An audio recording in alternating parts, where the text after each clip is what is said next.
Please don't split the last one to two movies. Please.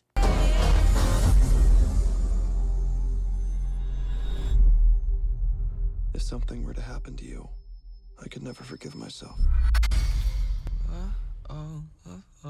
So 50 Shades Darker is the sequel to 2015's 50 Shades of Grey. If you guys remember my history with that one, you guys remember, I hate that movie. So going to this one, oh boy. So getting serious here, Darker takes place right after Grey ends. Anastasia Steele, if you don't remember, spoiler, she has left Christian Grey. But within the first 3 scenes, they get right back together. So no point in that, I guess. And yeah. That's really it. Alrighty guys, so let's get into 50 Shades Darker. Oh boy. Well, let's see, are there any positives to this movie? Nope. Okay, now before I get into what I absolutely fucking hate about this movie, which by the way guys, there's a lot, let me just say this one thing. I know a lot of people, especially the fans of the book, are gonna say this. You just wanted to hate this movie just to hate it. Fuck you! Well, let me just start by saying this. I went into this movie with an open mind, just like I do with every film out there, whether it's a film I am dying to see, or whether it's a film I am loathing to see. And yes, was I loathing to see 50 Shades Darker? Yeah, I was. But at the same time, there are plenty of films that looked terrible that I ended up really liking. For example, Dredd is the perfect example. I don't know which way the poster's going, but I'm just gonna go this way. Dredd looked terrible. I thought it was gonna suck ass, and look how it came out. That was a kick-ass action movie. But 50 Shades Darker, I can tell you guys right now, I went with an open mind thinking, you know what? Maybe this could be good, despite it being an adaptation of Twilight fanfiction. And guess what? It wasn't. It was actually worse than 50 Shades of Grey. Yeah, it was worse. Okay, so first let's get started on the acting. It's all crap, okay? Dakota Johnson is good in everything else besides this. Christian Grey, as usual, seriously, how can this chick take living with this guy? He is so controlling. I'm just like, how the fuck has she not left him? My god. Just for an example of how controlling this guy is, I'm gonna say how much of an idiot he is, because he's clearly stupid, should I say. So throughout the entire film, he orders her to do certain things. Like one thing, putting beads inside of her. Well, not beads, but silver metallic balls inside of her. That's literally a scene that happens. And then much later in the film, during one of the subplots that really has no point of being in the film, during one certain thing, he literally says to her, could you please for once do as you're told? And this, I want to say this so badly in the theater. She's been doing everything you told her, you stupid shit. Oh my god, this movie just made me angry. Seriously, it made me almost as angry as Resident Evil, the final chapter.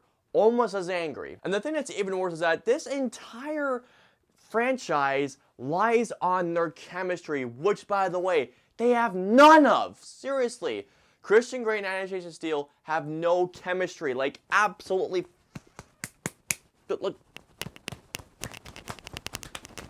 This is gonna work out in the future. So I know I've talked so much already about Anastasia Steele and Christian not being a good couple. So let's talk about really the thing that really is the reason why these books were so successful in the first place. And that was because they were erotic fiction. Erotic books for moms to watch for their porn. Because that's what it is. It's porn in a book. That's really what it is. In the first film, the sex scenes weren't even that graphic. Hell, they weren't even that risque. And this one, it's the exact same level. There's nothing graphic at all that implies softcore porn. Cinemax's softcore stuff has way more graphic stuff in it than 50 Shades of Grey or the series will ever have in it. I am dead serious. There's nothing sexy about these movies. Nothing. Oh, by the way, every time a sex scene started, some music would start playing. And I literally turned to my friend next to me and I said to her, yeah, she's a female friend of mine. I said to her, these sex scenes might as well be music videos, for God's sakes. So you guys want to know what happens in 50 Shades Darker? They go on a date, they fuck, they go on a date, they fuck, they go on a date, they fuck. That's literally how it happens. And then maybe here and there something does happen, But I didn't care because I didn't care about any of the characters at all in this film. Dude, oh my god, so Anastasia's boss, Jack Hyde, my god, that guy could have been any more cartoonish than he ever was. Like, there is this one scene where he just goes from normal to complete psychopath like that. He says a line, I'm not gonna spoil it for those of you who actually do want to see this movie, that made me do this.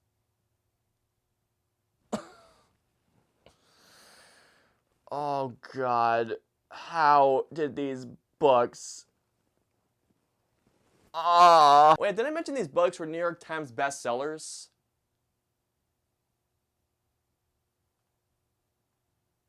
How?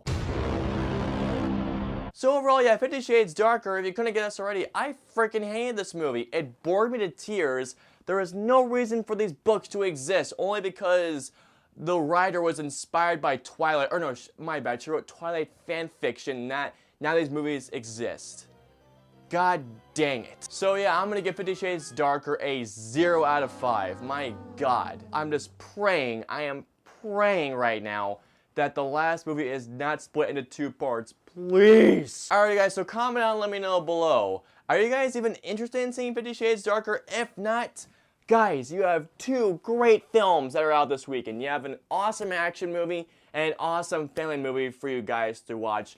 Do not go see 50 Shades Darker, please. I hope you guys enjoyed this review. If so, please subscribe to see more content from me if you haven't already. And as always, until the next review, I will see you guys next time.